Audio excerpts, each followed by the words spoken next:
¿Qué año parte más o menos el proceso de En Rey 2010, en octubre 2010, 2011, para estrenarse en 2017. en 2017? Sí, Un poquito antes sí. del estallido. Es bonito porque se van conectando muchas cosas, ¿no? Ahora vamos a ver un trocito de Rey Ajá. y, no sé, escuchándote veo las primeras fotos de los entierros, ¿no es cierto? Sí, sí, O sea, perfecto. Sí. antes de incluso pensar en... Sí, esas fotos que han estado viendo son celuloide enterrado. Ahí está el rey, ahí.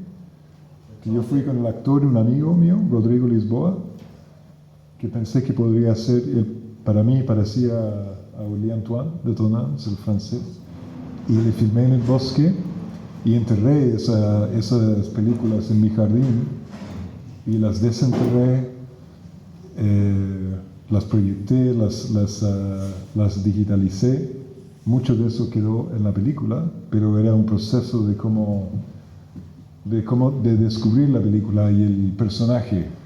Pero para mí tenía mucho que ver con un tema alquímico y ritualístico, de un tema de que, por un lado, quería escribir un guión, entonces dije, esta vez voy a intentar escribir un guión así más literario, de más de 100 páginas, por último, como quiero esa experiencia, quiero ver qué pasa.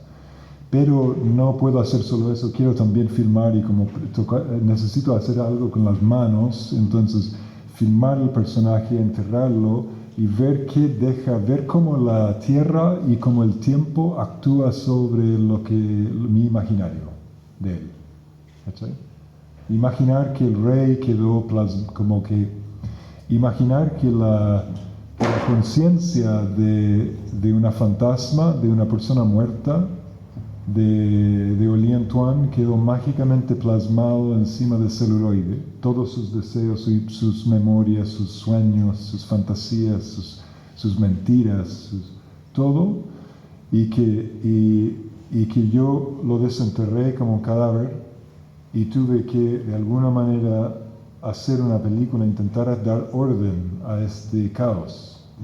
Me di cuenta intentando hacer una película de época que era imposible hacer una película de época que era auténtica, que era veraz, que era una trampa eso, que la historia está realmente deteriorada, nuestras memorias están deterioradas, lo que se escucha de otros, los mismos documentos como fueron escritos, la historia está lleno de hoyos y en realidad es una especie de vacío oscuro, y pensé que eso era absurdo. Era ridículo imaginar que se podía crear una historia coherente de fragmentos arqueológicos de la vida de alguien. Incluso conociendo mi propia vida o cualquier persona, si hay un edificio lleno de documentos y huellas y fotografías de mi vida, no va a contener lo que fue mi vida ahí, realmente. Nadie va a... ¿Quién va a conocer mi lado? ¿Cómo puedes hacer una película biográfica de otra persona si cuando el mundo interno de esa persona no está plasmado a la pantalla? ¿Crees que puedes ver la realidad porque lo miras desde afuera? ¿Cachai? ¿Cómo puedes entender quién era Allende o Abraham Lincoln o William Wallace de Corazón Valiente si no sabes cuáles eran las cosas, lo que él ni sabía de él mismo? ¿Cachai? Entonces, es en ese momento que me di cuenta que era necesario para mí, fundir el lado interno del personaje que fuera indistinguible del lado externo, en realidad. Incluso empecé a darme cuenta que esto es muy importante para cineastas, encuentro yo.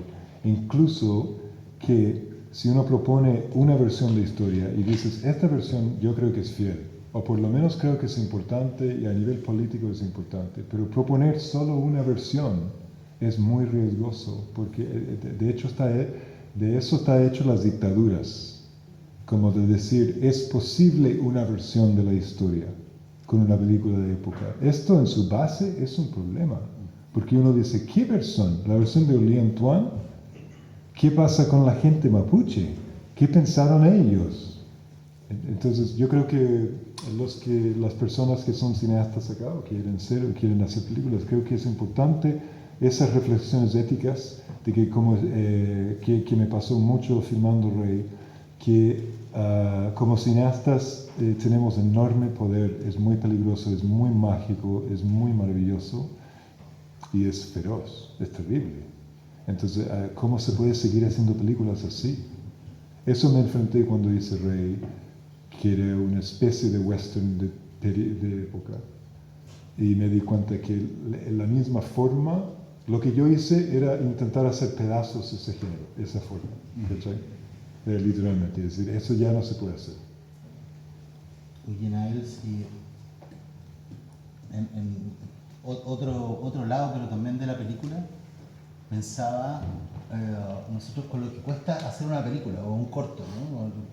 Las dificultades en no solo lo técnico, lo narrativo, que mis ideas realmente logren ser reflejadas en ese producto, las batallas como angustiosas del ideal y de lo que va pasando en el material, ¿no?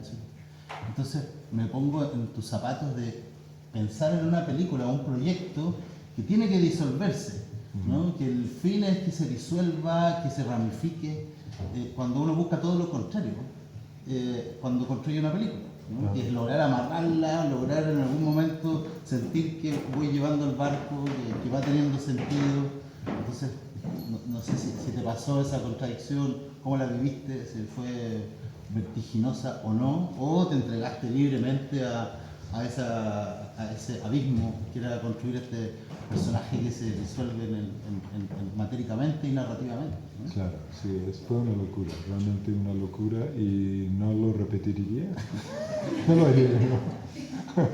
Fue súper buena, fue muy buena, pero fue muy desgastante y fue tanto a nivel de procesos como técnicos, de procesos como físicos. Fue una película difícil de filmar, fue maravillosa, lo pasamos muy bien. Pero fue físicamente muy exigente filmar en el sur a caballo en la lluvia con una explosión volcánica. O sea, al final de la película, en la zona que se llama el epílogo, que se llama el Apocalipsis, está lleno de cenizas que están cayendo y realmente sucedió eso porque nos quedamos atrapados cerca de la frontera de Chile y Argentina con una comunidad mapuche en un lugar que se llama Flor del Valle, cerca de Regolil, que está como 2 horas y media de Curarrehue metido en la cordillera, donde no hay señal, no había señal de teléfono, no pudimos ver en ese momento por lo menos imágenes en televisión ni nada, entonces quedamos, de repente nos despertamos una mañana y estaba todo así con una gris y salimos a filmar al tiro, pero dentro de 1 hora no pude ver, como a las 11 de la mañana, no pude ver el dedo frente a mi cara. Había una oscuridad que nunca había vivido y nos refugiamos dentro de la ruca y filmamos las escenas de ruca. Yo les dije a la familia, yo creo que no filmemos hoy día, ¿no? Esto está muy heavy, ¿qué hacemos? Y dijeron, no, filmemos. Querían filmar. Aprovechemos el tiempo, filmemos acá. Entonces filmamos en la ruca y después tuvimos que evacuar porque la ceniza era muy peligrosa, era muy densa y tuvimos que evacuar al final, el equipo. Era heavy, era muy fuerte y divertido. Muchas jornadas nocturnas. Entonces esa película era como y era un equipo de 20 personas. Esto no era una mega producción. Y muy unidos, como una sensación como súper cálido entre toda la gente del rodaje, pero desgastante también. Entonces fue como, y la postproducción duró 2 años de la película, entonces fue intenso. Yo creo que primero fue una cosa de pasión, como de amor a primera vista, como el momento que me di cuenta que quería hacer cine fue como un relámpago y dije, oh my God, era como un llamado, era como me di cuenta, toda la vida obsesionado con música, el cine es muy musical, es muy realmente, es como música, es una pieza de música, es una pieza que tiene duración en el tiempo, entonces es una cosa realmente musical. Y por otro lado, es muy plástica por el tema visual, que yo estaba estudiando pintura en ese momento y foto fija. Entonces, pero me di cuenta con cine, en algún momento está todo ahí, todo estaba ahí. Era el aspecto narrativo que amaba, como el aspecto visual, musical, sonoro, diseños y los procesos alquímicos, si te interesan las como emulsión cinematográfica, análogo, video, lo digital, como las alquimias digitales que puedes hacer con computadoras. Bueno, el cine significa kine en griego, que significa movimiento, ¿no? Yo encuentro muy interesante que el cine no tiene en sí, esa palabra, no tiene imagen y no tiene sonido y no tiene narrativo contenido en esa palabra. Es movimiento solamente. Y es muy inspirador eso, yo creo. Y es muy cierto. Entonces hay una cosa que suceda cuando tú ves, esto me pasó mucho por ir de foto fija y pintura a cine y querer hacer cine, y de trabajar con celuloide también, de ver, de poder tocar un segundo tus manos, que el tiempo se manifiesta físicamente. Entonces tú tienes celuloide o tienes en tu papel rotoscopía, imprimiste en papel 9 imágenes y trabajas a 8 o 9 imágenes por segundo, cada papel es un segundo, y que tú puedes con el cine, tú puedes manifestar el tiempo físicamente. Como el cine para mí es muy, muy catártico, es una cosa que necesito hacer, y yo creo que el cine es una cosa que para las personas que lo hacen a largo plazo, es para gente, no quiero que suene mal esto, pero para gente un poco enferma. Es súper loco porque hay muy poco, uno no gana mucho dinero, es mucho trabajo, es muy obsesivo, entonces es para personas que tienen una necesidad como que sale un poco de las normas de lo que establecemos como sano en esta sociedad. Digo, ¿por qué vas a hacer eso? Yo no confío tanto en lo que la mente está pensando, a pesar de que las ideas creo que son muy importantes, pero creo mucho más en el cuerpo, en las emociones, en lo que uno siente. Y hay una cosa que dijo de nuevo Godard, que la verdad es que no veo muchas sus películas y no me interesan tanto en realidad, pero ha dicho cosas muy buenas de cine. Y bueno, tiene unas películas maravillosas, pero tiene muchas que son muy largas, encuentro yo. Pero Godard tiene algo que dijo una vez acerca del cine político, y estaba criticando a cineastas de la época del año 72, algo así, en Francia, que había mucha huelga y todo eso, y muchos cineastas de izquierda que estaban yendo a fábricas filmando obreros. Y dijo, eso no es una película política. Una película política, como una persona que tiene un poder de poder acceder a lugares y filmarlas y hacer una película con contenido político. Hay una diferencia en una película que tiene contenido político y una película política. Eso me hace mucho sentido. Eso me hace mucho sentido. Yo creo que Pablo Larraín no hace películas políticas. ¿Sí? Yo creo que él hace películas con contenido político, pero esas películas son industriales, no son políticos. Ser político, hacer películas que estéticamente son subversivas y por eso son políticas, porque desafían al poder de tu sociedad y cuestionan las raíces de cómo la sociedad está conformada. O sea, la contaminación, entre comillas, como que no es necesariamente una mala palabra, porque en Reyes pensé mucho en la contaminación de la mirada, de alguna manera. Como cómo puedes hacer una película del pasado cuando tu mirada está constantemente contaminada por el presente. Eso está bueno, igual, pero hay que visibilizar las cosas, siento yo. No es que una cosa esté buena y mala, ¿cachai? Pero de buscar sinceridad, buscar honestidad, buscar transparencia y decir, ¿pero qué estamos haciendo acá? ¿Cachai? No, está bueno que una película, o sea, un cineasta que no puede ganarse la vida necesita fama para poder adquirir fondos y seguir logrando distribuir sus películas. Hay un lado muy utilitario de eso y que es bastante natural y que está bien. Pero por otro lado, ¿cómo disocias eso eventualmente con el paso de los años, con las presiones y las cosas que es posible que te caes repitiendo la misma cosa una y otra vez? ¿Me entiendes? Hay como cómo sales esa... Para mí, Patricio Guzmán repite una zona que estableció el año 73 con la batalla de Chile. Me parece fantástico y no lo quiero criticar demasiado y apuntar a él porque creo que ha hecho cosas bastante muy buenas y muy valiosas. Pero tengo esas inquietudes. Es tan compleja esta cosa que no... como que es muy complicado hacerlo. Entonces es como para mí. Entonces para mí es muy complicado. Entonces es como... en algún momento también las presiones de la vida son tales que los premios que uno recibe, las ventas, es muy difícil no dejarse llevar por cosas y quedar maravillado por festivales y premios y cosas así, y fondos y dinero. El cine te hace entrar al mundo, realmente. Te hace como confrontar todos los dramas y conflictos humanos en el mundo.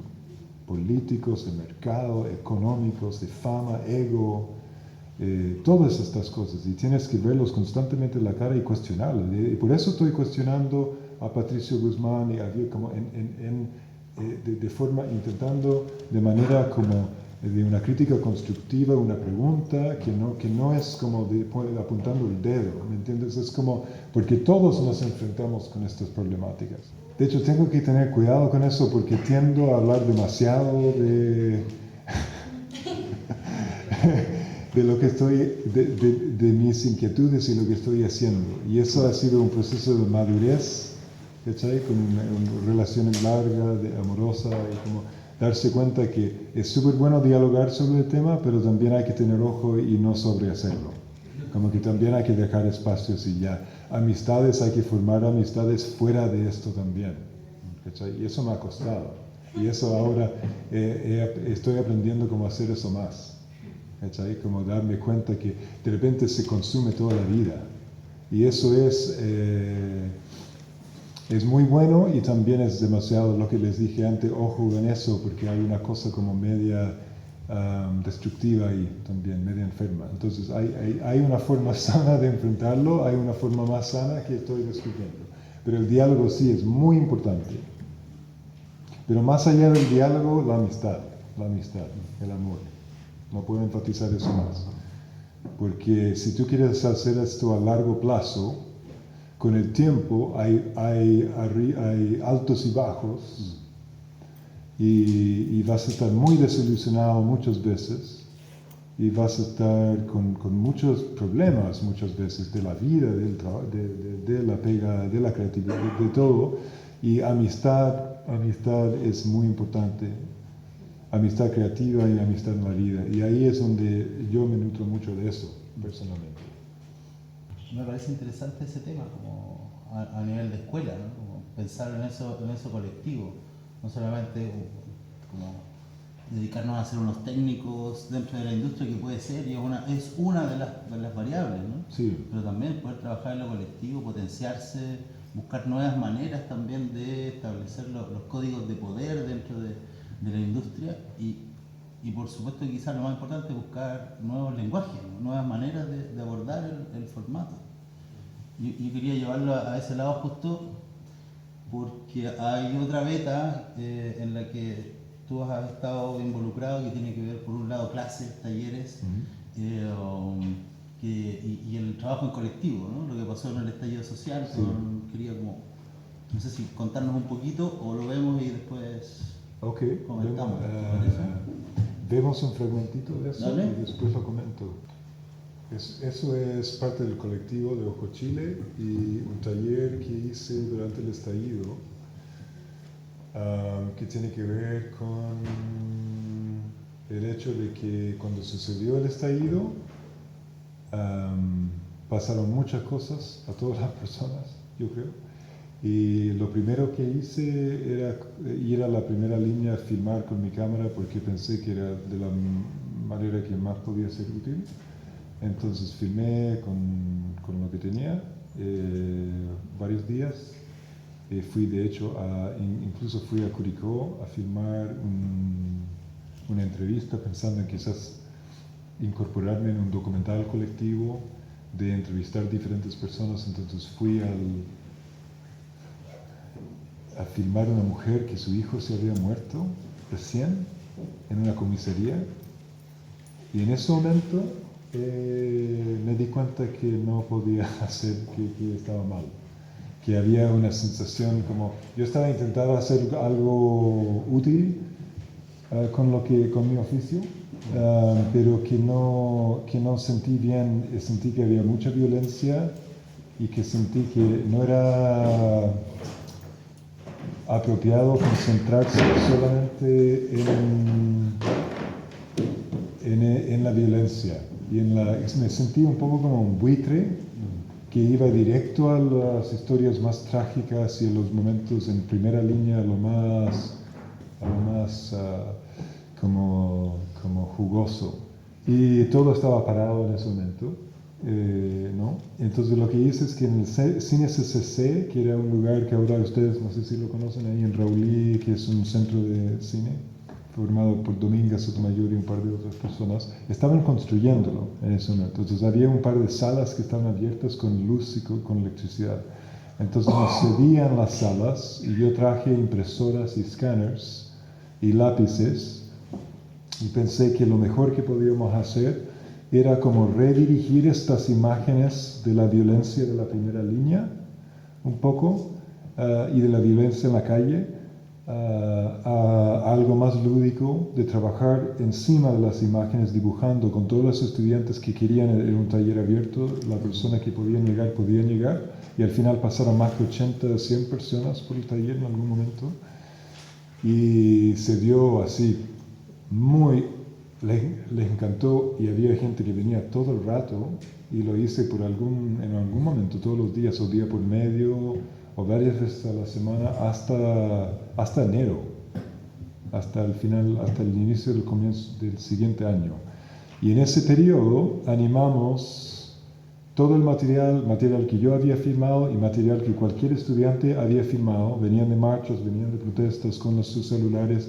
Exportábamos las imágenes al tiro, en secuencias de imágenes, a 8 cuadros por segundo más o menos. La imprimimos en papel y empezamos dibujando, poníamos música, hablamos, dibujamos, pintamos encima.